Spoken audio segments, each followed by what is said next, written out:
কি বাজার নিয়ে আসলে আজকে? বাজারে মাছ দেখে পছন্দ হলো না, ইলিশ মাছ নিয়ে এসেছি আজকেও ইলিশ মাছ নিয়ে এসেছি। দেখি কি মাছ নিয়ে আসলো আজকে আবার।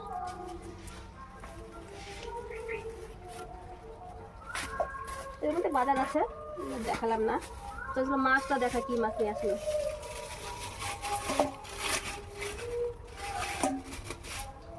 বাবা আজকেও তো ইলিশ।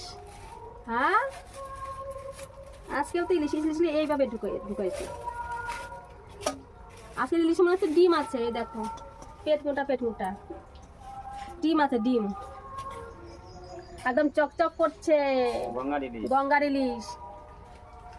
সেদিনকে একটু ছোট ছিল, আজকের গুলো ভালো বড় বড়।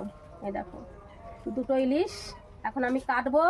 চলো কিভাবে রান্না করি সবটা তোমাদের সঙ্গে শেয়ার করবো আজকে আমি পুরোটা। মাছের ভিতরে ডিম ভরা আছে, তাই আমি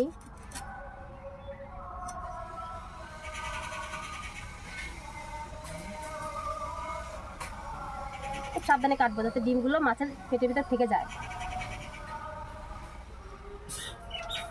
এই দেখো একটু বড় বড় পিস করবো। হা হা জলের ভিতর দেবো, ডিম বেরোবে না? বেরিয়ে যাবে, জলটা ফেলে দিতে পারতে। ফেলে দেবো, ডিম বেরোয় যাবে তো।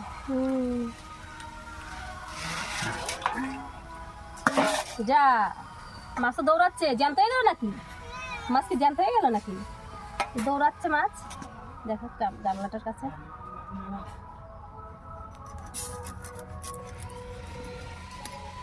দেখো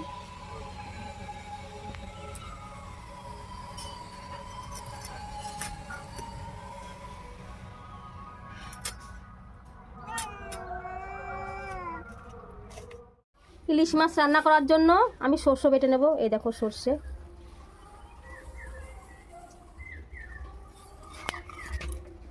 তো আগে বেটেছি। এই দেখো জিরে লঙ্কা বেটে নিয়েছি, সর্ষেটা বাটবো।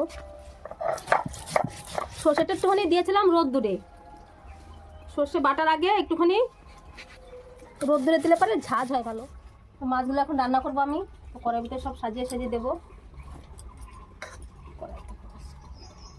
কড়াইতে সব মাছগুলো সাজিয়ে দেবো। আজকে মাছগুলো আমি ভাজা করব না, কাঁচা রান্না করব। ডিম বেরিয়ে যাচ্ছে, ধরা যাচ্ছে না।